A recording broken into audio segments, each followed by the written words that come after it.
আজকে আমরা শুরু করব শাহজাহান। আর আগেরগুলো আমাদের হয়ে গেছিল।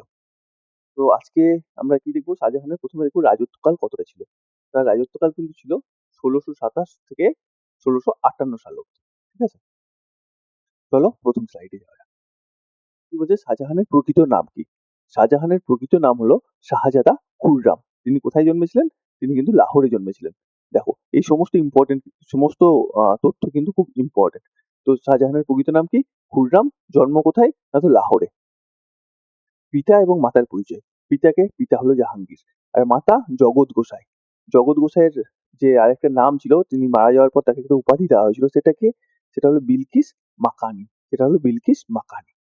শাহজাহানের উপাধি, দেখো শাহজাহান কিন্তু একটা উপাধি, শাহজাহান কিন্তু তার অ্যাকচুয়াল নাম নাম না নয়। তার নাম কি তাহলে? শাহজাদা খুররাম। তার আসল নাম হলো শাহজাদা খুররাম। শাহজাহান হলো একটা উপাধি, যেটার মানে কি? যেটার মানে হলো জগতের আলো। এই দেখো শাহজাহান শব্দের মানে কি? জগতের আলো। এটা একটা উপাধি। কে দিয়েছিল? এটা দিয়েছিল তার বাবা জাহাঙ্গীর। এবং কেন দিয়েছিল? আহমেদনগর আছে না আমাদের, সেই আহমেদনগর ১৬১৭ সালে জয় করেছিল কিন্তু এই শাহজাহান। তারপরে তাকে কিন্তু এই উপাধিটা দেওয়া হয়েছিল। ঠিক আছে? সিংহাসনে কবে কবে তিনি আরোহণ করেন? দেখো এটা জয় করার ঠিক ১০ বছর পরে, অর্থাৎ ১৬২৭ খ্রিস্টাব্দে তিনি কিন্তু সিংহাসন দখল করেন। কিন্তু জাহাঙ্গীরের পরে পরেই কিন্তু শাহজাহান সিংহাসন দখল করেনি। কে করেছিল? শাহরিয়া। শাহরিয়া বলে শাহজাহানের একজন ভাই ছিল। সে কিন্তু প্রথমে সিংহাসন দখল করেছিল, কিন্তু তার খুব একটা সাপোর্ট ছিল না। ঠিক আছে? তার খুব একটা সাপোর্ট ছিল না। মানে যারা তখনকার দিনে অ্যারিস্টোক্রেট ছিল তারা কিন্তু খুব একটা সাপোর্ট করেনি কাকে? শাহরিয়াকে। শাহরিয়াকে সাপোর্ট করেনি, কাকে সাপোর্ট করেছিল? শাহজাহানকে সাপোর্ট করেছিল। দিয়ে শাহজাহান কার সাহায্যে সিংহাসনে বসেছিল তাহলে? আসাফ খাঁ। আসাফ খাঁকে আসাফ খাঁ হলো কিন্তু তার শ্বশুর। ঠিক আছে? চলো পরবর্তীটা দেখা যাক। দেখো শাহজাহান কেন সব থেকে বেশি বিখ্যাত? তার স্থাপত্যের জন্য। ঠিক আছে? তো স্থাপত্যের মধ্যে মেন স্থাপত্য কি? দেখো আমরা এখানে তাজমহলের ফটো দেখতে পাচ্ছি। তাজমহলটা হলো কিন্তু মেন স্থাপত্য তার। ঠিক আছে? তো তাজমহল তিনি কার উদ্দেশ্যে বানিয়েছিলেন? তার বেগম, মমতাজের উদ্দেশ্যে বানিয়েছিলেন। তো মমতাজের কিন্তু আসল নাম মমতাজ না, তার প্রকৃত নাম কি? আরজুমান্দ বানু বেগম। তুমি যদি মনে করো শুধু বানু বেগম মনে রাখবো তাহলে কিন্তু হবে না। কারণ এর পরে যে সম্রাট আছে তার বউয়ের নামও কিন্তু বানু বেগম।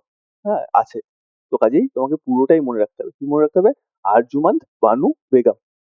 এবং তার মৃত্যুর পরে কিন্তু এই তাজমহলটা তৈরি করা হয়েছিল। এর আর্কিটেক্ট কে ছিল?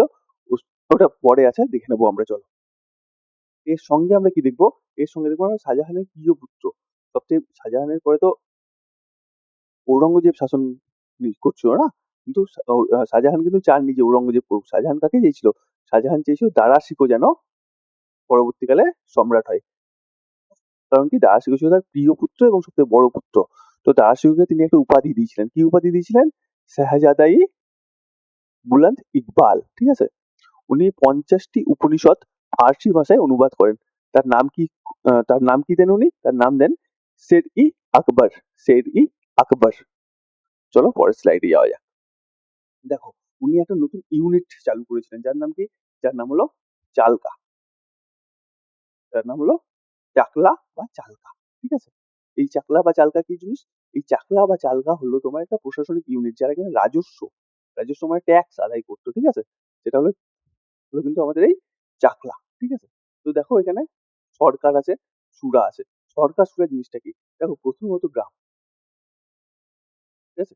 কয়েকটা গ্রাম নিয়ে তৈরি হতো একটা প্রদেশ। ধরো এই ৩ টে গ্রাম, এটা হলো গ্রাম। এখানে দেখো এটা হলো ধরো একটা গ্রাম। এগুলো কি গ্রাম? এগুলো হলো আমার গ্রাম। এই কয়েকটা এরকম গ্রাম নিয়ে, ৩ টে গ্রাম নিয়ে একটা কি তৈরি হলো? কয়েকটা গ্রাম নিয়ে তৈরি হলো একটা আ পরগনা। একটা পরগনা। ঠিক আছে? এই কয়েকটা পরগনা নিয়ে তৈরি হলো কি? এই কয়েকটা পরগনা নিয়ে তৈরি হলো কি আমার? একটা পরগনা নিয়ে তৈরি হয় আমার সরকার।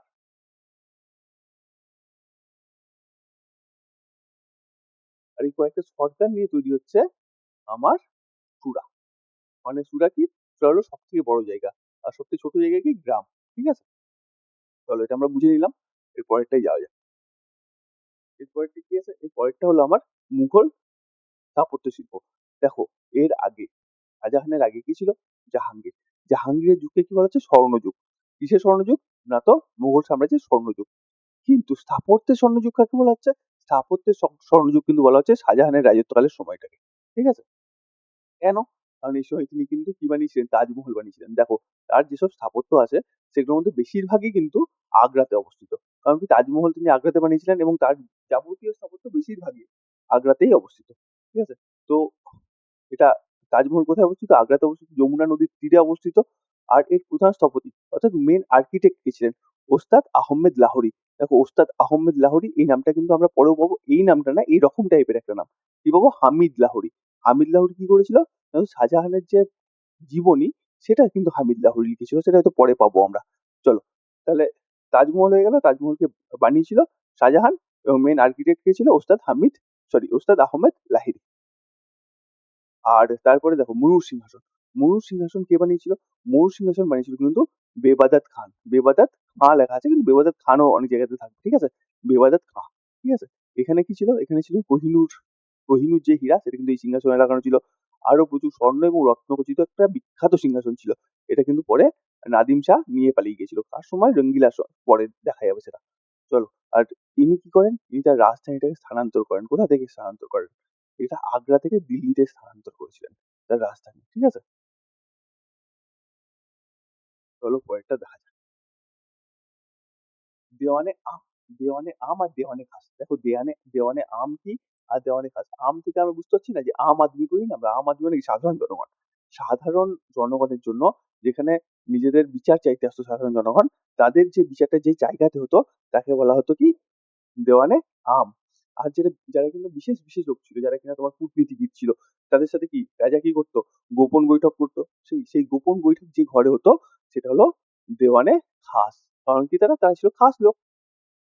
তারা ছিল রাজার খাস লোক। খাস লোককে নিয়ে উনি কোথায় বসবেন? দেওয়ানে খাসে। আর সাধারণ আম জনতাকে নিয়ে উনি কোথায় বসবেন? দেওয়ানে আমে। ঠিক আছে? দেখো, মতি মসজিদ। মতি মসজিদ কিন্তু কি বললাম? ওর বেশিরভাগ আর্কিটেক্টই কিন্তু কোথায় অবস্থিত? আগ্রাতে অবস্থিত। এই মতি মসজিদও কিন্তু শাহজাহান যেটা বানিয়েছিল সেটা কিন্তু আগ্রাতে অবস্থিত। আরো একটা মতি মসজিদ আছে, সেটা কে বানিয়েছিল? ঔরঙ্গজেব। সেটা কোথায় অবস্থিত? সেটা কিন্তু দিল্লিতে অবস্থিত। তো মতি মসজিদ যেটা শাহজাহান বানিয়েছিল সেটা কিন্তু আগ্রাতে অবস্থিত। ঠিক আছে? তারপর দেখো শীষ মহল। শীষ মহল কি? শীষ মহল হলো দুই ধরনের ঘর। ধরো, তুমি একটা বাথরুম বানিয়েছো, সেই বাথরুমের চারদিকে তুমি আয়না লাগিয়ে দিয়েছো, তো সেটাকে আমি শীষমহল বলতে পারি। বা ধরো তুমি একটা কি করেছো? তুমি একটা ঘর বানিয়েছো 1 BHK বা 2 BHK। পুরো ঘরের চারপাশে তুমি আয়না আয়না দিয়ে ভরে দিয়েছো। এবার তুমি শুচ্ছ, তুমি তোমাকে দেখছো, উঠছো, তুমি তোমাকে দেখছো। এই যে আয়না দিয়ে তৈরি ঘর, ঠিক আছে, এটা কিন্তু শীষমহল বলে। তো সেই সময় শাহজাহান কি করেছিল? শীষমহল বানিয়েছিল। দুই ভাবে বানিয়েছিল। একটা পুরো বাথরুম করেছিল, যেখানে তিনি স্নান করতেন বা তার যে রানীরা তারা স্নান করতো, সেটা কিন্তু কাঁচ দিয়ে বানানো ছিল। আর কি? আরেকটা ঘর বানিয়েছিলেন। সেই ঘরটা পুরোটা কাঁচ দিয়ে বানানো ছিল। সেই ঘরটাকে এবং সেই বাথরুমটাকে কিন্তু আমরা বলছি কি? শীষমহল। ঠিক আছে? তাহলে কি হলো? শীষমহল আমার হয়ে গেল। শীষমহলের পরে আমার কি আছে? মুসলমান বুরুজ। দেখো, মুসলমান বুরুজও কিন্তু তিনি আগ্রাতে বানিয়েছিলেন। ঠিক আছে? তার সমস্ত বেশিরভাগ স্থপতিই কিন্তু আগ্রাতে অবস্থিত। ঠিক আছে? চলো পরেরটাতে যাওয়া যাক। এই দেখো, আহ আমরা কি পেলাম? বাদশানামা। বাদশানামা, দেখো বাদশানামা কি জিনিস? বাদশানামা হলো তার জীবনী।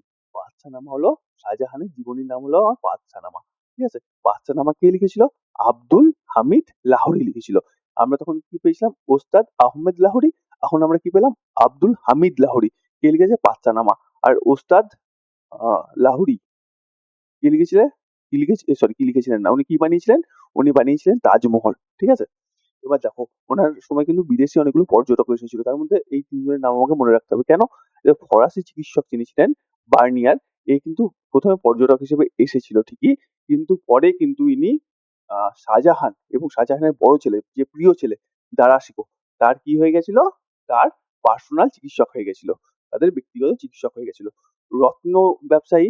দেখো, কেন রত্ন ব্যবসায়ী? কারণ যে ময়ূর সিংহাসনটা বানানো হয়েছিল সেটা বিভিন্ন দেশ থেকে, বিভিন্ন দেশ থেকে সেখানে কিন্তু নানান ধরনের রত্ন লাগানো হয়েছিল। তাই ওনার কাছে রত্ন ব্যবসায়ীরা, অনেক রত্ন ব্যবসায়ী এসেছিলেন। তার মধ্যে একজন বিখ্যাত রত্ন ব্যবসায়ী কি হলো? তাভেনিয়ার। তাভেনিয়ার। এবং একজন ইতালীয় পর্যটক এসেছিলেন, যার নাম ছিল নিকোলো মানুচি। নিকোলোটা লেখা হয়নি। তুমি নিকোলো মানুচি মনে রাখবে, তাহলেই হবে। মানুচি মনে রাখলেও হবে। এবার দেখো, উত্তরাধিকার যুদ্ধ। তো জীবনের শেষ দিকে কি হয়? উনি কি চাইলেন? উনি চাইলেন দারা শিকো যেন সিংহাসনে বসে। ঠিক আছে? কিন্তু তার আরো একটা ছেলে ছিল, তার নাম কি ছিল? ঔরঙ্গজেব। ঠিক আছে? ঔরঙ্গজেব কি চাইলো সে নিজে সিংহাসনে বসবে। তখন কিন্তু সে দারা শিকোর সাথে যুদ্ধ করতে শুরু করলো। দারা শিকোর সাথে তার দুটো যুদ্ধ আছে। কি কি যুদ্ধ আছে? এই দেখো ৩ টে যুদ্ধ আছে অ্যাকচুয়ালি। এখানে দুটোর উল্লেখ করা আছে। একটা কি? ১৪৫৮ সালে শামুগড়ের যুদ্ধ। শামুগড়ের যুদ্ধে ঔরঙ্গজেব দারা শিকোকে পরাজিত করে এবং শাহজাহানকে মুসলমান বুরুজে বন্দী করে। আমরা একটু আগেই পড়েছি মুসলমান বুরুজ। এই মুসলমান বুরুজ কোথায় অবস্থিত? আগ্রাতে অবস্থিত। ঠিক আছে? মুসলমান বুরুজে কিন্তু বন্দী করেছিল এবং ১৬৬৬ সালে তিনি মারা যায়। ঠিক আছে? তাহলে শাহজাহান মারা কবে গেল? ১৬৬৬ সালে। এবার দেখো আমরা কয়েকটা PYQ করে নেবো যেগুলো কিনা বিগত পরীক্ষাতে পড়েছে। প্রথম প্রশ্নটা কি আছে আমার? প্রথম প্রশ্ন আছে শাহজাহানের আসল নাম কি? দেখো শাহজাহানের আসল নাম হলো খুররাম, শাহজাদা খুররাম। শাহজাহান তো তার টাইটেল, তাকে তো টাইটেল দিয়েছিল তার বাবা। ঠিক আছে? কখন? যখন সে আহমেদনগর জয় করে এসেছিল। এরপরে কি আছে? এরপর আছে শাহজাদা-ই বুলন্দ ইকবাল কার উপাধি? এটা কিন্তু সে তার বড় ছেলেকে দিয়েছিল। তার বড় ছেলের নাম কি? দারা শিকো। ঠিক আছে? চাকলা প্রশাসনিক ইউনিট কে চালু করে? শাহজাহান চালু করে। তারপরে কি আছে? চাকলাতে আমি বলেছিলাম সুরা, তারপর গ্রাম, প্রদেশ, সরকার এগুলো সব বলেছিলাম না? তারপর দেখো তোমার তাজমহলের প্রধান স্থপতি কে ছিল? তাজমহলের ওস্তাদ আহমেদ লাহোরী। আর ওস্তাদ হামিদ লাহোরী কে ছিল? বাদশাহনামা লিখেছিল। পরের কোশ্চেনটা দিয়ে আছে। বাদশাহনামাগুলো কে রচনা করেন? ওস্তাদ হামিদ লাহোরী। তো চলো এটা আমাদের হয়ে গেল। এরপরে আমরা যেটা পড়বো সেটা হলো ঔরঙ্গজেব। চলো এবারে আমরা দেখবো ঔরঙ্গজেব। তার রাজত্বকাল কত? ১৬৫৮ থেকে ১৭০৭। তিনি কিন্তু প্রায় ৪৯ বছর রাজত্ব করেছেন। ১৬৫৮ থেকে ১৭০৭। দেখো জন্ম কোথায়? এনার জন্ম কিন্তু গুজরাটে। ঠিক আছে? আসল নাম কি? আসল নাম হলো মহিউদ্দিন মোহাম্মদ। আসল নাম তাহলে কি হলো আমার? মহিউদ্দিন মোহাম্মদ। দেখো লেখা আছে। উত্তরাধিকার সূত্রে উত্তরাধিকার যুদ্ধ। উত্তরাধিকার যুদ্ধ মানে কি? War of succession. War of succession কি? ৩ টে যুদ্ধ। আমরা আগে বলেছিলাম ধর্মাটের যুদ্ধ, সামুগড়ের যুদ্ধ আমরা আগেই পড়েছিলাম। ধর্মাটের যুদ্ধ কবে হয়? ১৬৫৮ সালে। ঔরঙ্গজেব ও মুরাদ যৌথভাবে দারা শিকোর বাহিনীকে পরাজিত করে। মুরাদকে? মুরাদ কিন্তু ঔরঙ্গজেবের আরেক ভাই। তাহলে ঔরঙ্গজেবের আমরা ৩ টে ভাই পাচ্ছি। কি কি? একটা হলো ঔরঙ্গজেব নিজে, একটা হলো মুরাদ, আর একটা হলো দারা শিকো। ধর্মাটের যুদ্ধ কবে হয়েছিল? ১৬৫৮ সালে। তারপর কি হয়? তারপর শামুগড়ের যুদ্ধ। এই যুদ্ধ শুধু ঔরঙ্গজেব একাই লড়েছিল কার সাথে? দারা শিকোর সাথে, এবং এখানেও কিন্তু দারা শিকোকে পরাজিত করে ফেলে। ঠিক আছে? তারপরে দারা শিকোর সাথে শেষ যুদ্ধ দেওরায়ের যুদ্ধ। দেওরায়ের যুদ্ধে কি হয়? দারা শিকোকে কিন্তু মেরে ফেলা হয়। মানে দারা শিকোকে বন্দী করা হয় প্রথমে, বন্দী করে তারপর তাকে মারা হয়। ঠিক আছে? এবার চলো আমরা দেখি দারা শিকো সম্পর্কে সাহিত্য চর্চা। আমরা প্রথমে দেখেছিলাম কি? সির-ই আকবর ৫০টা উপনিষদ নিয়ে ফার্সি ভাষায় অনুবাদ করেছিলেন। ৫০টি উপনিষদকে ফার্সি ভাষায় অনুবাদ করেছিলেন এবং কি নাম দিয়েছিলেন তার? সির-ই আকবর। এবার আমরা দেখব কি? সুফিবাদ বা ইসলাম ও হিন্দু দর্শনের মধ্যে যে মিলটা সেটা নিয়ে কিন্তু একটা গ্রন্থ আছে। সেটাও কিন্তু কে লিখেছিল? দারা শিকো লিখেছিল। কি তার নাম? মাজমাউল মাজমাউল বাহরাইন। মাজমাউল বাহরাইন। এই দুটো বই কিন্তু খুব ইম্পর্টেন্ট। ঠিক আছে? এই বইটা আমার WBCS পরীক্ষায় পড়েছিল আর এটা আমার কোনো একটা PSC পরীক্ষায় পড়েছিল। ঠিক আছে? আর এটা প্রথম উপরের যেটা দেখছো তুমি মাজমাউল বাহরাইন, এটা কিন্তু CGL এও পড়েছিল। চলো পরের কোশ্চেন দেখা যাক। দেখো রাজকীয় উপাধি। উনি কিন্তু অনেকগুলো উপাধি পেয়েছিলেন। তার মধ্যে একটা হলো কি? একটা হলো আলমগীর। আমরা কিন্তু দেখছি আলমগীর নাম, আমরা পরে যখন দেখবো তখন দেখবো। আলমগীর। আলমগীর কথার অর্থ কি? বিশ্বজয়ী। ঠিক আছে? এটা তার রাজ্যাভিষেকের সময় এই উপাধি তিনি নেন। আর এটা কি? তাকে জিন্দা পীর বলা হতো। জিন্দা পীর কেন বলা হতো? চলো সেটা আমি এখানে লিখে রেখেছি। দেখো জিন্দা পীর এই জন্য বলা হতো কারণ রাজকোষ থেকে নিজের খরচের জন্য ১ টাকাও নিতেন না। ঠিক আছে? আর কি? নিজের হাতে টুপি সেলাই করতো আর কোরআনের নকশা বিক্রি করে ব্যক্তিগত খরচ চালাতো। যত কিছু ব্যক্তিগত খরচা ছিল সেটা কি করতো? টুপি সেলাই করে আর কোরআনের নকশা বিক্রি করে যে টাকা হতো সেখান থেকে চালাতো। মদ্যপান, বিলাসিতা ও অপচয় সম্পূর্ণরূপে ত্যাগ করে। মানে মদ খেতেন না, কোনো রকম বিলাসিতা করতেন না, মানে অনাড়ম্বর জীবনযাপন করতেন। ঠিক আছে? তো হচ্ছে ধর্মীয় সংস্করণ যেটা। ঠিক আছে? উনি কিন্তু জিজিয়া কর এবং তীর্থকর পুনরায় চালু করে। মানে জিজিয়া কর এবং তীর্থকর কোন জিনিসটা? সরি। জিজিয়া কর হলো তোমার, মনে থাকবে হয়তো, আর তীর্থকর এই দুটো কর কিন্তু আকবর বিলুপ করে দিয়েছিল। আমরা যখন আকবর পড়েছিলাম তখন আমরা এটাই জেনেছিলাম। আকবর কিন্তু এই দুটো করকে তুলে দিয়েছিল। জিজিয়া কর কি? দেখো জিজিয়া কর সম্পর্কে আমরা একটুখানি জেনে নেবো। যারা কিনা অমুসলিম, জিজিয়া কর কোনটা? তো যারা কিনা অমুসলিম। যারা কিনা নন মুসলিম তাদের উপর এই করটা লাগতো। তারা যেহেতু মুসলিম নয় তার জন্য তাদের একটা কর লাগতো, যাকে বলা হতো জিজিয়া কর। আর তীর্থকর কি, তুমি মুসলিম হও বা হিন্দু হও, তুমি যে কেউ হও না কেন, তুমি যদি তীর্থ করতে যাও, তুমি যদি পূর্ণ সঞ্চয় করতে যাও, তার জন্য সরকার থেকে তোমাকে একটা ট্যাক্স দিত, তাকে টাকা পে করতে হতো। ঠিক আছে, সেইটাকে আমি কি বলবো, তীর্থকর। আর জিজিয়া কর, তুমি যেহেতু নন মুসলিম, তার প্রত্যেকটা নন মুসলিমের মাথা পিছু করে একটা কর ধার্য করা ছিল, সেটাকে বলা হতো জিজিয়া কর। ঠিক আছে। আর কি, নাচ গান মদ্যপান জুয়া এগুলো সম্পূর্ণরূপে সম্পূর্ণরূপে নিষিদ্ধ করা হয়েছিল। ঠিক আছে। ফতোয়ায়ে জাহাঙ্গীরি, সরি, ফতোয়ায়ে আলমগীরি, এটা কি ইসলামী আইন গ্রন্থ, ওটা কিন্তু উনি সংকলন করেছিলেন। তার নাম কি দিয়েছিল, ফতোয়ায়ে আলমগীরি। এবার চলো, আমরা জানি যে নবম শিখ গুরু তেগ বাহাদুর, তো তেগ বাহাদুরকে তিনি হত্যা করেছিল কত সালে, 1675 সালে। নবম শিখ গুরু তেগ বাহাদুরকে হত্যা করেছিল। কেন করেছিল, ইনি তাকে গিয়ে বলেন যে তুমি ইসলাম ধর্ম গ্রহণ করে নাও, ইসলাম ধর্ম অনেক বেটার তোমার শিখ ধর্মের থেকে। তখন কিনা সে সেটা রাজি হয়নি, মানে নবম শিখ গুরু যেটা তেগ বাহাদুর, তিনি কিন্তু সেটাই রাজি হননি, তার জন্য কিন্তু তাকে মৃত্যুদণ্ড দেওয়া হয়, তাকে মেরে ফেলা হয়। ঠিক আছে। এই এই একটা কারণের জন্য কিন্তু পরে তিনি করেননি, পরে তার স্মরণে দিল্লিতে একটি ঐতিহাসিক শীশগঞ্জ সাহেব গুরুদ্বারা নির্মাণ করা হয়েছিল। তাহলে কি নির্মাণ করা হয়েছে পরে দিল্লিতে, শীশগঞ্জ সাহেব। ঠিক আছে। আর দেখো, জাট ও রাজপুত সংঘাত, জাট ও সতনামী বিদ্রোহ কিন্তু তার সময় হয়েছিল, এটা আমাদের মনে রাখতে হবে। কি, জাট ও সতনামী বিদ্রোহ তার সময় হয়েছিল, এটাই কোশ্চেনে আসে। আমি পরে যেটা লিখেছি সেটা জাস্ট লিখেছি, কে করেছিল বিদ্রোহটা দমন, সেটা লিখেছি, বাট এটা তোমাদের খুব ইম্পর্টেন্ট যে এটা কার সময় হয়েছিল, জাট ও সতনামী বিদ্রোহ। চলো পরেরটা দেখা যাক। তো সাম্রাজ্যের সীমা, সাম্রাজ্যের সীমা কিন্তু তার সময় কিন্তু সর্বোচ্চ সীমায় পৌঁছে গেছিল। কোথায়, কাশ্মীর থেকে তামিলনাড়ু, কাশ্মীর থেকে তামিলনাড়ু, দাক্ষিণাত্যের অভিযান। দেখো, 1686 সালে বিজাপুর এবং 87 সালে গোলকুন্ডা কিন্তু মোগলদের সাম্রাজ্যভুক্ত হয়। এই বিজাপুর গোলকুন্ডা এগুলো নিয়ে আমরা পরে একটা ভিডিও বানাবো। তো কি, 1686 সালে হয় বিজাপুর, আর 87 সালে হয় গোলকোন্ডা। ঠিক আছে। তারপর দেখো পুরন্দরের সন্ধি, পুরন্দরের সন্ধি কার সাথে হয়েছিল, আমরা সবাই জানি মহান ছত্রপতি শিবাজির সাথে হয়েছিল, মহান ছত্রপতি শিবাজির সাথে হয়েছিল। কার মাধ্যমে হয়েছিল, মাধ্যম ছিল জয় সিংহের মাধ্যমে কিন্তু মহান ছত্রপতি শিবাজির সাথে এই সন্ধিটা স্বাক্ষর হয়েছিল। ঠিক আছে। তারপর কি, সাম্ভাজিকে হত্যা করে, সাম্ভাজি হলো ছত্রপতি শিবাজির পুত্র, সাম্ভাজি মহারাজ। সাম্ভাজিকে প্রথমে তিনি বন্দি করেন, যুদ্ধের পরে বন্দি করেন, বন্দি করার পরে কিন্তু তাকে হত্যা করা হয়। এটা নিয়ে একটা খুব সুন্দর সিনেমা আছে, যেটা তুমি দেখবে, ওই ক্যাটরিনা কাইফের যে বর আছে না, বিকি কৌশল, হ্যাঁ, সে কিন্তু এটা নিয়ে সিনেমা করেছে সাম্ভাজিকে নিয়ে। সিনেমাটার নাম আমার মনে নেই, বাট করেছে। চলো পরে দেখা যাক। দাক্ষিণাত্যের কথা, আমি কি এখানে লিখিনি তার আত্মজীবনী, না, আত্মজীবনীটা তোমাদের আমি বলে দেবো। আচ্ছা চলো এটা দেখে নিই। দাক্ষিণাত্যের ক্ষত, দাক্ষিণাত্যের ক্ষত কি জিনিস, দাক্ষিণাত্যের ক্ষত হলো, উনি কিন্তু জীবনে এই গোলকোন্ডা বিজাপুর দখল করার পরে কিন্তু উনি আর এগোতে পারেননি। উনি 25 বছর ধরে, জীবনের শেষ 25 বছর ধরে উনি কিন্তু দাক্ষিণাত্যের যুদ্ধেই থেকে গেছেন এবং ওখানে যুদ্ধক্ষেত্রে যুদ্ধ করে গেছেন, কিন্তু জিততে পারেননি। এই জিনিসটা ফলে কি হয়েছে, তার সমস্ত রাজকোষ প্রায় খালি হয়ে গেছে, বিশাল সেনাবাহিনীর অনেক লোক মারা গেছে। তো এই জিনিসটাকে একটা ক্ষত দিয়েছিল। ঠিক আছে। এই এই যে পুরো জিনিসটা, সেটাকে বলা হচ্ছে কি দাক্ষিণাত্যের ক্ষত। তা আমাদের প্রশ্ন কি আসে, দাক্ষিণাত্যের ক্ষত কার সময় হয়েছিল, তা আমরা কি বলবো, ঔরঙ্গজেবের সময় হয়েছিল।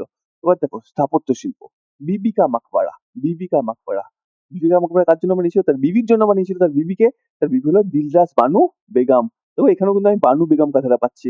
আমরা কিন্তু এর আগে যখন শাহজাহান পড়লাম তখন কি পড়েছিলাম, আরজুমান্দ বানু বেগম, এখানে কিন্তু আমি পাচ্ছি কি দিলরাস বানু বেগম। ঠিক আছে, তাহলে আমাকে শুধু ওখানে মানে বানু বেগম মুখস্থ করলে হবে না, পুরোটাই মুখস্থ করতে হবে। তাহলে এখানেও কিন্তু এই নামটা আমাকে পুরোটাই আনতে হবে, কি দিলরাস বানু বেগম। এর স্মৃতির উদ্দেশ্যে ঔরঙ্গজেব এটাকে নির্মাণ করেছে। আর এটাকে কি বলা হচ্ছে, এটাকে বলা হচ্ছে দ্বিতীয় তাজমহল। ঠিক আছে। মতি মসজিদ ইনিও বানিয়েছিলেন, আমরা দেখলাম শাহজাহানও বানিয়েছিল। শাহজাহান কোথায় বানিয়েছিল, শাহজাহান বানিয়েছিল আগ্রাতে।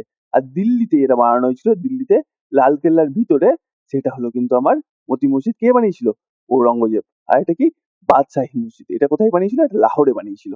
আচ্ছা, তোমাদের আমি বরঞ্চ একবার এখানে বলেই দিই যে ওনার কি কি জীবনী আছে। একটা জীবনীর নাম হলো আলমগীর নামা, চলো আমি নিচে লিখে দিই। এই জীবনীর নাম হলো আলমগীর নামা। আলমগীর নামা। ও সরি, এটা একসাথে হবে, এটা হবে একসাথে। এটা কে লিখেছিল? এটা কিন্তু লিখেছিল আমার মির্জা মোহাম্মদ কাজিম। মির্জা মোহাম্মদ কাজিম। আরো একটা আছে, আর এটা কি আছে আমার, মাসিরে আলমগীরি। মাসিরে আলমগীরি, এটা কোথায় লিখি? এটা বলছো এখানটাই লিখি, তাহলে এখানটাতে লিখি মাসিরে, মাসির ই আলমগীরি, আলমগীরি। এটা কে লিখেছিল? দেখো, এটা কিন্তু লিখেছিল সাকি মুস্তাইন, সাকি মুস্তাইন খান। তো আমি শুধু সাকি খান লিখে দিচ্ছি, সাকি খান। পুরো নাম কিন্তু সাকি মোস্তাইন খান। তোমরা পারলে নোট করে নিও, সাকি মোস্তাইন খান। আমি কি লিখলাম? সাকি খান। আর অত বড় লিখতে এখানে অসুবিধা হবে, তাই আমি লিখলাম সাকি খান। তো পুরো নামটা কি? সাকি মোস্তাইন খান। ঠিক আছে, চলো পরেরটা দেখা যাক। দেখো, প্রয়াণ ও সমাধি। তিনি কবে মারা যান? 1707 সালে মারা যান, 88 বছর বয়সে। এবং তার সমাধি কি? দেখো, তাকে কি বলা হতো? তাকে জিন্দা পীর কেন বলা হতো? কারণ তার জীবনে কোনো মানে ছিল না, কোনো বিলাস ছিল না। তার যে সমাধি, সেটাতেও কিন্তু আমরা সেম জিনিস দেখতে পাচ্ছি। কি দেখতে পাচ্ছি? তার কোথায় তার সমাধি হয়েছিল? ঔরঙ্গাবাদ। তার বর্তমান নাম কি? ছত্রপতি শিবাজীনগর, সরি, ছত্রপতি সাম্ভাজিনগর। এখন তার বর্তমান নাম হলো ছত্রপতি সাম্ভাজিনগর, ঔরঙ্গাবাদের বর্তমান নাম। আর এখানে কিন্তু একটা নর্মাল জায়গাতে, খোলা আকাশের নিচে, যেখানে কোনো আড়ম্বর নেই, সেখানে তার সমাধি আছে। ঠিক আছে, সেই জন্য তাকে কিন্তু পীর, মানে জিন্দা পীর বলছি আমি সেই জন্য। ঠিক আছে। সাম্রাজ্যের পতন, দেখো পতনটা নিয়ে এর পরবর্তী সম্রাটগুলোকে নিয়ে আমি কিন্তু এরপরে আসবো, মানে আজকেই এটার পরের পার্টে আমার আছে। চলো দেখে নিই সেটাকে আস্তে আস্তে। তার আগে আমরা এই কোশ্চেন গুলোকে করে নিই। প্রথম কোশ্চেন কি বলছে? কোন মুঘল সম্রাটকে জিন্দা পীর বলা হয়? সম্রাট অরঙ্গজেবকে কিন্তু আমরা জিন্দা পীর বলে জানি। তারপর কি আছে? উপনিষদের ফরাসি অনুবাদ সির ই আকবর কে করেন? দারা শিকো করেন। তারপর কি? বিবি কি মাকবারা কে এবং কোথায় নির্মাণ করেন? কে নির্মাণ করেন? ঔরঙ্গজেব নির্মাণ করেন। কোথায় নির্মাণ করেন? ঔরঙ্গাবাদে। ঔরঙ্গাবাদের এখন বর্তমান নাম কি? আহ ছত্রপতি সাম্ভাজি মহারাজ নগরী। ঠিক আছে। পুরান্দরের সন্ধি কার মধ্যে হয়েছিল? পুরান্দরের সন্ধি কিন্তু ঔরঙ্গজেব আর শিবাজির মধ্যে হয়েছিল, শিবাজি মহারাজ। ঠিক আছে। ঔরঙ্গজেব কার মধ্যস্থতায় হয়েছিল সেটাও কিন্তু আমাদের জানতে হবে। সেটা আমি এখানে লিখিনি, এই তো লিখেছি, জয় সিংহের মধ্যস্থতায় হয়েছিল। ঠিক আছে। ঔরঙ্গজেব কোন শিখ গুরুকে মানে হত্যা করেন? তাকে? নবম শিখ গুরু তেগ বাহাদুরকে। এর আগে কিন্তু আমরা পঞ্চম শিখ গুরু অর্জুন দেবকে হত্যা করতে দেখেছিলাম। কাকে? মনে আছে কি তোমাদের? দেখো, বাবার হলো আবার জ্বর, জাহাঙ্গীর। জাহাঙ্গীর কিন্তু হত্যা করেছিল। দেখো, জাহাঙ্গীর এবার শাহজাহান কাউকে হত্যা করেনি। তারপরে কিন্তু এলো আমার ঔরঙ্গজেব। ঔরঙ্গজেব কিন্তু একজন শিখ গুরুকে হত্যা করলো। তাহলে পঞ্চম শিখ গুরুকে কে হত্যা করেছিল? বাবার হলো আবার জ্বর, জাহাঙ্গীর হত্যা করেছিল। আর তারপরে আমাদের কে হত্যা করছে আবার? ঔরঙ্গজেব। তাকে? নবম শিখ গুরুকে। ঠিক আছে, চলো এরপরে আমাদের কি আছে দেখি। এরপরে পরবর্তী মুঘল সম্রাট। তাহলে চলো এখন আমরা দেখি পরবর্তী মুঘল সম্রাটগণ। ঠিক আছে। তো পরবর্তী মুঘল সম্রাট কে ছিল? পরবর্তী মুঘল সম্রাট ছিল প্রথম বাহাদুর শাহ। অর্থাৎ ঔরঙ্গজেবের পরে কি এসেছিল? কে আসলো? তার বড় ছেলে প্রথম বাহাদুর শাহ। 63 বছর বয়সে কিন্তু উনি সিংহাসনে বসেন। এবং শাহী বেখাবার, শাহী বেখাবার এই উপাধিটা উপাধি তাকে দেওয়া হয়। ঠিক আছে। আর ইনি কিন্তু শিখ ও মারাঠাদের উপর একটু নমনীয় নীতি গ্রহণ করেন। এবং কি করেন? সম্ভাজি মহারাজের পুত্র সাউজি মহারাজকে উনি কিন্তু বন্দিদশা থেকে মুক্ত করেন। ঠিক আছে। এটুকুই আমরা প্রথম বাহাদুর শাহ সম্পর্কে জানবো। 1707 থেকে 1712। ঠিক আছে, তার রাজত্বকাল ছিল। তারপর আমাদের কি আসছে? জাহাঙ্গীর শাহ। 1712 থেকে 1713, মাত্র 1 বছর রাজত্ব করে। এবং একে লম্পট মূর্খ বলা হচ্ছে। এই কি বলা হচ্ছে? লম্পট মূর্খ। ঠিক আছে, এইটা আমরা জেনে রাখবো কেন। দেখো, সিংহাসন এটা দিয়ে জেনে নি। সিংহাসনে কি করে বসে? জুলফিকার খানের সাহায্যে কিন্তু উনি সিংহাসনে বসে। আর লম্পট মূর্খ কেন বলছি? কারণ একজন নর্তকী ছিল। নর্তকীর নাম ছিল আর লাল কুনোয়ার, কি নাম ছিল নর্তকী? লাল, চলো তোমাদের এইখানটাই লিখে দিই, লাল কুনোয়ার, কুনোয়ার একজন কি ছিল? নর্তকী ছিল, উনি নাচ করতো, ঠিক আছে? তো তার প্রেমে কিন্তু হাবুডুবু গেছিল এই জাহানদার শাহ। তার প্রেমে হাবুডুবু খেয়ে তার নামে একটা মহল করেছিল। মহলটার নাম কি? ইমতিয়াজ মহল। কি মহল দিয়েছিল? ইমতিয়াজ মহল গিফট করেছিল, ইমতিয়াজ মহল। ইমতিয়াজ, ইমতিয়াজ মহল কিন্তু গিফট করেছিল, ঠিক আছে? তাকে, লাল কুনওয়ারকে। কে? জাহানদার শাহ। এই লাল কুনওয়ার একজন নর্তকী ছিল এবং পরে তাকে বিয়েও করেছিল। তো এই যে জন্য তাকে কি বলা হচ্ছে? লম্পট বলা হচ্ছে। আর মূর্খ কেন বলা হচ্ছে? কারণ ইনি অ্যাডমিনিস্ট্রেশন সম্পর্কে তেমন কিছুই জানতেন না। তার জন্য বিশেষ রাজত্বও করতে পারেননি। সেই জন্য কি একসাথে আমরা কি বলছি? লম্পট, মূর্খ। ঠিক আছে? চলো পরেরটাতে যাই। পরে আসে ফারুকসিয়ার। ফারুকসিয়ারকে কি বলা হচ্ছে? ঘৃণ্য কাপুরুষ। কেন বলা হচ্ছে সেটা দেখো, এখানে আমাদের লেখা আছে সৈয়দ ব্রাদার্স এর কথা। এখানে কিন্তু আমরা জানবো সেটা পরে কেন বলা হচ্ছে। আগে জেনে নিই ঘৃণ্য কাপুরুষ বলা হয় তাকে। আর এই কেন বিখ্যাত? কারণ 1717 সালে কি করেছিল ইনি? গোল্ডেন ফরমার, হ্যাঁ, জারি করেছিল কাদেরকে? ইংল্যান্ডকে। সেখানে মানে ব্রিটিশদেরকে, ইংল্যান্ডকে মানে। এখানে কি হয়েছিল? ইস্ট ইন্ডিয়া কোম্পানিকে মাত্র 3,000 টাকার বার্ষিক ফির বিনিময়ে বাংলার বাংলায় বিনা শুল্কে বাণিজ্যের অধিকার দেন। মানে বাংলাতে কোনো শুল্কই লাগবে না, তোমার 3,000 টাকা হয়ে গেল গোটা বাংলা, ঠিক আছে, ব্যবসা করতে পারবে।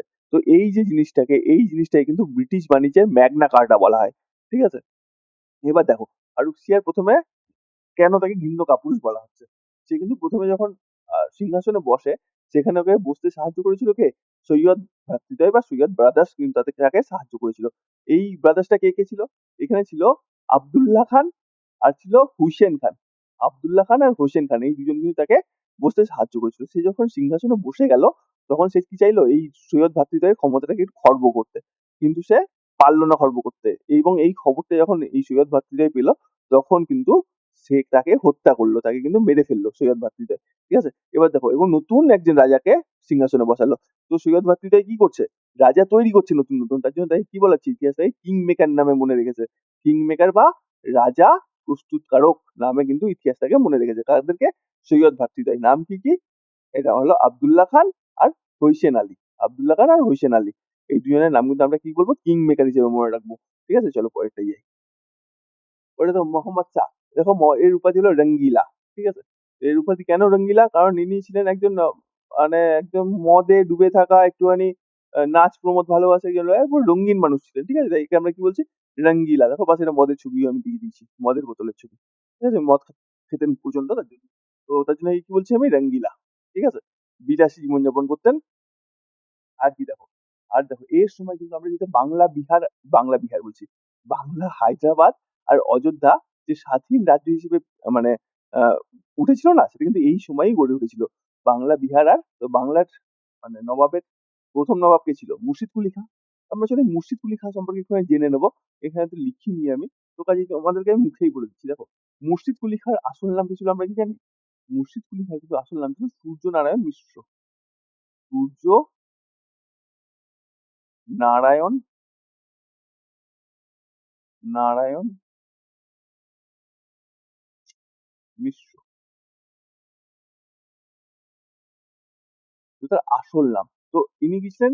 ইনি ছিলেন একজন ব্রাহ্মণ। ইনি কি ছিলেন? একজন ব্রাহ্মণ, হিন্দু ব্রাহ্মণ ছিলেন, ঠিক আছে? তো ছোটবেলায় কি হয়? তাকে দাস হিসেবে বিক্রি করে দেওয়া হয়। কোথায় বিক্রি করে দেওয়া হয়? পারস্যে বিক্রি করে দেয় দাস হিসেবে। তো পরে তিনি কিন্তু পারস্যেই ইসলাম ধর্ম গ্রহণ করে, এবং তার নতুন একটা নামকরণ হয়। কি নামকরণ হয়? মোহাম্মদ হাদি। মোহাম্মদ হাদি। সেই মোহাম্মদ হাদি থেকে তিনি যখন মানে বাংলার নবাব হন, তখন তার নাম করা হয় কিন্তু মুর্শিদ কুলি খাঁ, ঠিক আছে?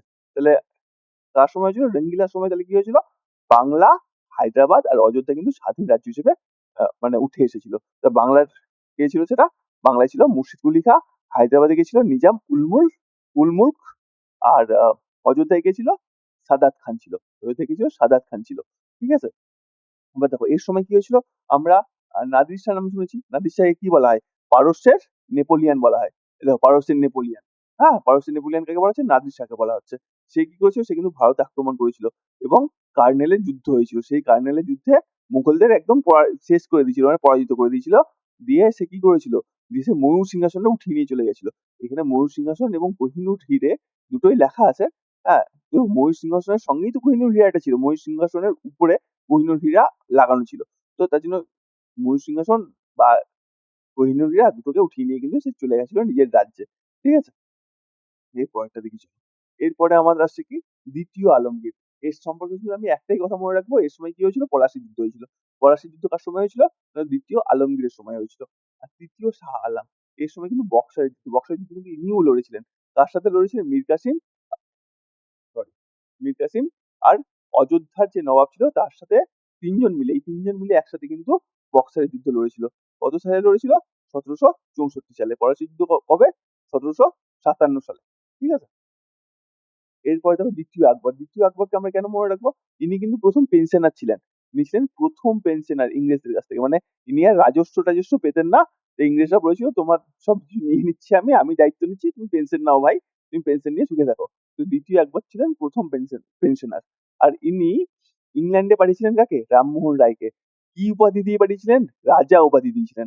তাহলে কি হলো? আমরা বলি না রাজা রামমোহন রায়, কিন্তু রামমোহন রায় তো আসলে কোনো রাজা ছিল না। সে একজন সাধারণ, মানে রাজা ছিল না, সে একজন জমিদার টাইপের একটা বড় লোক ঘরের মানুষ ছিল। কিন্তু সে রাজা ছিল না। তাকে রাজা উপাধি কে দিয়েছিল? রাজা উপাধি কিন্তু দিয়েছিল এই দ্বিতীয় আকবর। ঠিক আছে? চলো পরেরটা দেখা যাক। এরপরে আসছে আমাদের শেষ মুঘল সম্রাট। শেষ মুঘল সম্রাটের নাম কি? বাহাদুর শাহ। সঙ্গে দেখো আমরা জাফর যোগ করেছি। জাফর কেন? কারণ তিনি উর্দুতে কবিতা লিখতেন এই জাফর ছদ্মনামে। ঠিক আছে, হয়তো লিখেছে হয়তো। আর শেষ মুঘল সম্রাট জাফর ছদ্মনামে একজন বিখ্যাত উর্দু কবি ছিলেন। ঠিক আছে? আর কি হয়েছিল? 1757 সালের মহাবিদ্রোহের সময় সিপাহীরা তাকে ভারতের সম্রাট বলে ঘোষণা করে এবং বিদ্রোহের নেতৃত্ব সঁপে দেয়। ঠিক আছে? এরপর কি? পতন আর নির্বাসন। এরপর দেখো, এই ব্রিটিশরা যখন এই বিদ্রোহটাকে দমন করে দেয়, তখন কিন্তু ব্রিটিশরা তাকে বন্দি করে। কাকে বন্দি করে? বাহাদুর শাহকে। কেন? তাকে সম্রাট বলা হয়েছিল এবং নেতৃত্ব যেটা সিপাহী বিদ্রোহের, তার হাতে সঁপে দেওয়া হয়েছিল। তাই কি হয়? ব্রিটিশরা তাকে বন্দি করে কোথায় নিয়ে যায়? রেঙ্গুন। রেঙ্গুন মানে কি? আধুনিক মায়ানমারে নিয়ে যায় এবং 1862 সালে তিনি মারা যান। এবং এটাই ছিল কিন্তু আমাদের মুঘল সাম্রাজ্যের শেষ সম্রাট। ঠিক আছে? এরপরে আমরা যেটা করব সেটা হলো কয়েকটা কোশ্চেন অ্যান্সার। এখন এটা শেষ করব, তারপরে কিন্তু আজকে সন্ধ্যার দিকে আমি তোমাদের জন্য আবার একটা কোশ্চেনের সেট নিয়ে আসবো। আমরা পুরো যে মুঘল সাম্রাজ্যটা পড়লাম সেখান থেকে মোটামুটি 50 থেকে 60টা কোশ্চেন কিন্তু আমি করাবো। হয়তো একটা ভিডিওতে 25টা বা 30টা থাকবে, দুটো ভিডিওতে করাবো। চলো এখানে কি কোশ্চেন আছে আমরা দেখে নিই। কোশ্চেন নেই এটা। এটা কে কি উপাধি নিয়েছিল? দেখো আমরা আগেই তো বললাম না, প্রথম বাহাদুর শাহ কি উপাধি নিয়েছিল? শাহ-এ বেখাবার। এবং মারাঠার যে নেতা শাহজিকে মুক্তিদান করেছিল এবং কি কি উপাধি দিয়েছিল? খাফি খান এই উপাধি দিয়েছিল, এটা লেখা আছে, এটা পড়তে পারো। তারপর দেখো জাহাঙ্গীর শাহ লম্পট মূর্খ। তারপর দেখো ফারুক সিয়ার ভিন্ন কাপুরুষ। তারপর দেখো মোহাম্মদ শাহ রঙ্গিলা। তারপর দেখো দ্বিতীয় আকবর কোম্পানি থেকে পেনশন নিতেন। আর কি? বাহাদুর শাহ, দ্বিতীয় বাহাদুর শাহ বা জাফর। ঠিক আছে? তো সবগুলোই রাখা আছে এখানে। তো কয়েকটাই যাই, এটা আমাদের শেষ হয়ে গেল। এখানে আমি কোনো কোশ্চেন এই জন্য করছি না, কারণ কি? কারণ আমি এর পরের ভিডিওতেই তোমাদেরকে মুঘল সাম্রাজ্যের জন্য কোশ্চেন নিয়ে আসবো। মোটামুটি 50টার মতো কোশ্চেন আনবো, হয়তো দুটো ভিডিওতে থাকবে। তো সমস্ত মুঘল যা কিছু পড়েছি আমরা, তার উপর বেশ করে যদি কিছু বাদ চলে যায়, তাহলে সেটাকেও আমি ওখানে ইনক্লুড করবো। দিয়ে তোমাদের আমি আজকেই কিন্তু কোশ্চেনের ভিডিওটা আপলোড করে দেবো। তো চলো আজকে এই অবধি। তোমার যদি আমার ভিডিওটা ভালো লেগে থাকে তাহলে এই চ্যানেলটাকে সাবস্ক্রাইব করো, এই ভিডিওটাকে একটা লাইক করো, আর কমেন্ট করে জানাও তোমরা পরবর্তীতে কি ধরনের ভিডিও চাও। চলো আজকের মতো টাটা।